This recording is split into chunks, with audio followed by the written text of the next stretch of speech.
السلام علیکم ورحمۃ اللہ تعالی وبرکاتہ۔ محترم سامعین، آج ہم پڑھیں گے سورۃ النساء آیت نمبر 51 اور 52، تلاوت اردو ترجمہ اور مختصر تفسیر کے ساتھ۔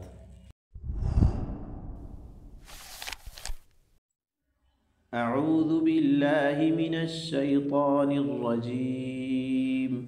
بسم اللہ الرحمن الرحیم۔ ألم تر إلى الذين أوتوا نصيبا من الكتاب يؤمنون بالجبت والطاغوت ويقولون للذين كفروا هؤلاء أهدى من الذين آمنوا سبيلا أولئك الذين لعنهم الله ومن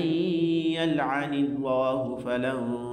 تجد له نصيرا۔ صدق اللہ العظیم۔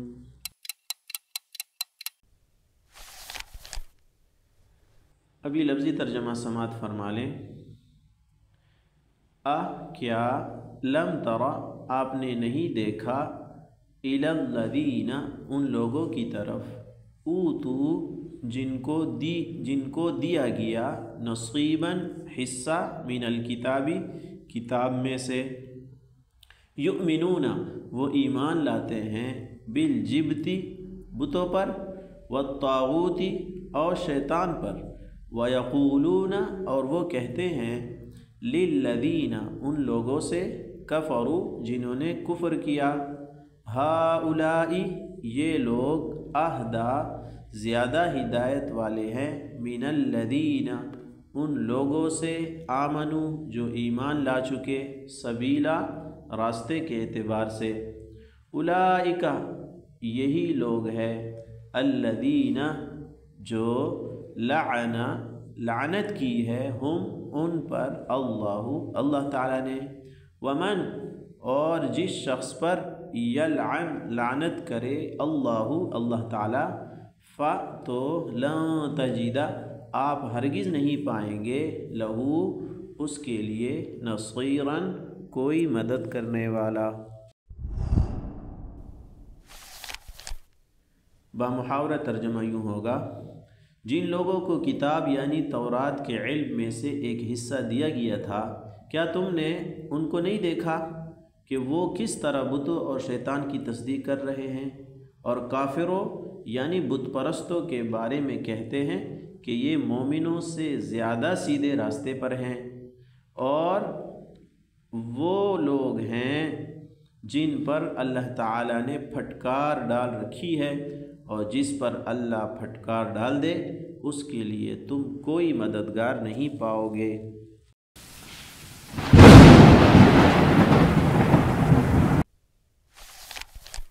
محترم سامعین، اب ان آیات کی تفسیر ملاحظہ فرما لیں۔ پچھلی آیات کے اندر یہود کی بری خصلتوں کا تسلسل چل رہا ہے، اس آیت کے اندر بھی اسی کا ذکر ہے، اور اس آیت کا شان نزول یہ ہے کہ یہود کا ایک بڑا سردار اور عالم شخص تھا کعب بن اشرف، اور دوسرا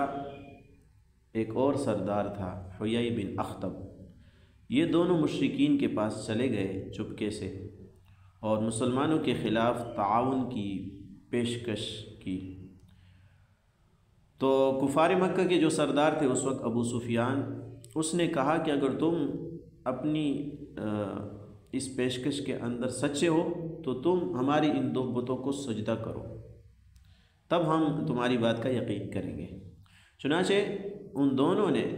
بتوں کو سجدہ کر لیا، حالانکہ اہل کتاب کے نزدیک بھی بتوں کو سجدہ کرنا جائز نہیں ہے، اور یہ عالم بھی تھا، لیکن اس کے باوجود ان دونوں نے ان دو بتوں کو سجدہ کر لیا۔ پھر اس کے بعد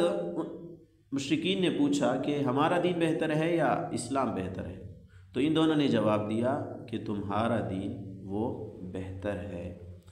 اسلام کے مقابلے میں تمہارا دین وہ بہتر ہے، حالانکہ اس کے اندر بت پرستی ہوتی ہے اور شرک ہوتا ہے، اور دوسری جانب وہ تو آسمانی کتاب کا دین ہے، آسمانی دین ہے، توحید کا دین ہے، لیکن انہوں نے اپنی نفسانی خواہشات کے پیش نظر اسلام کے مقابلے میں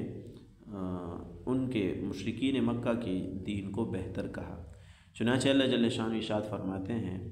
الم تر الی الذین اوتوا نصیبا من الکتاب، کیا آپ نے نہیں دیکھا ان لوگوں کو جن کو کتاب یعنی تورات کا حصہ دیا گیا، یعنی یہ عالم دین تھا،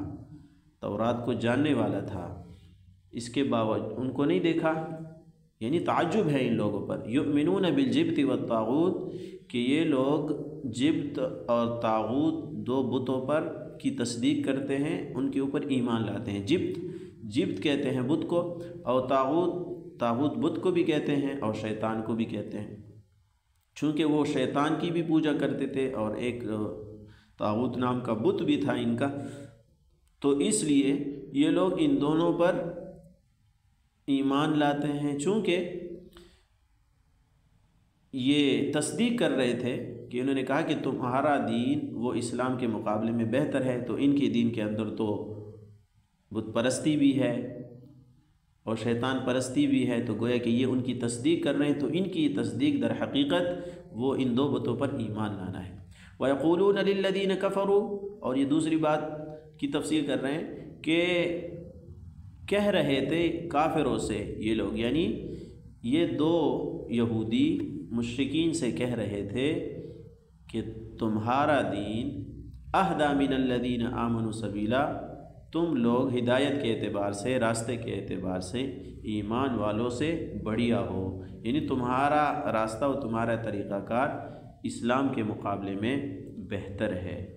تو اس کے جواب میں اللہ تعالیٰ نے ارشاد فرمایا اولئک الذین لعنہم اللہ، یہی لوگ ہے کہ اللہ تعالیٰ نے ان کے اوپر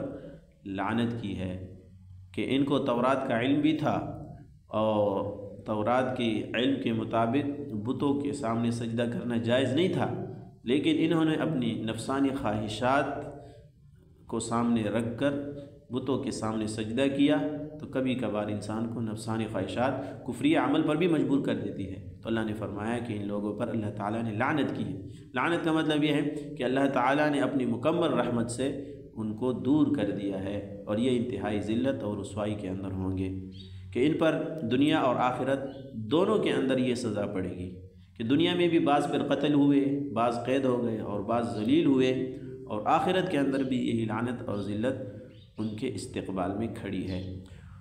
تو لعنت کرنا کسی پر یہ جائز ہے یا جائز نہیں ہے؟ اللہ تعالیٰ کا تو کافروں پر لعنت کرنا یا جو لعنت کے مستحق ہے اس میں تو کوئی سوال نہیں بنتا۔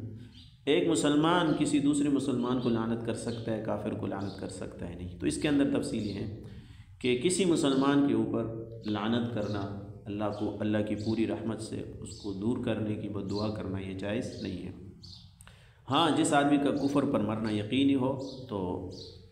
ان کے اوپر لعنت بھیجنے میں کوئی حرج نہیں ہے۔ ہاں، یوں کہہ سکتے ہیں کسی کا نام لیا بغیر، ظالموں پر اللہ کی لعنت، کافروں پر اللہ کی لعنت، وہ تو اللہ نے فرمایا کہ ظالم و کافروں پر اللہ کی لعنت ہے، تو بطور جماعت کے تو کر سکتے ہیں، لیکن یہ ہے کہ کسی کا نام لے کر نہیں کر سکتے، اس لیے کہ کوئی معلوم نہیں ہے اس کا خاتمہ کس چیز پر ہوتا ہے۔ تو اللہ جل شانہ ارشاد فرمایا وَمَن يَلْعَنِ اللَّهُ فَلَن تَجِدَ لَهُ نَصِيرًا، جس پر اللہ تعالی لعنت کر دے، یعنی پوری رحمت سے اس کو محروم کر دے، تو آپ ان کا کوئی مددگار نہیں پائیں گے، نہ دنیا میں ان کا کوئی مددگار ہوگا کہ اللہ سے لعنت سے نکالنے والا، اور آخرت کے اندر بھی اللہ کے عذاب سے نکالنے والا کوئی نہیں ہوگا۔ خلاصہ یہی ہوا کہ یہود ہر وقت مسلمانوں کے خلاف سازشوں میں مصروف رہتے ہیں، نبی علیہ السلام کے زمانے سے لے کر اب تک ان کا یہی تسلسل چلا آ رہا ہے۔ اور دوسری بات یہ معلوم ہوئی کہ انسان کو کبھی کبھار اپنی نفسانی خواہشات کفر والے عمل پر بھی مجبور کر دیتی ہے۔ اور تیسری بات یہ ہے کہ یہود پر دنیا اور آخرت میں اللہ تعالیٰ کی لعنت ہے، اور آخری بات یہ ہے کہ کسی مسلمان پر لعنت بھیجنا یہ جائز نہیں ہے۔ ہاں، جس کا کفر پر مرنا یقینی ہو تو اس پر بھیج سکتے ہیں۔ وآخر دعوانا ان الحمد للہ رب العالمین۔ السلام علیکم ورحمۃ اللہ وبرکاتہ۔ ماشاءاللہ ماشاءاللہ۔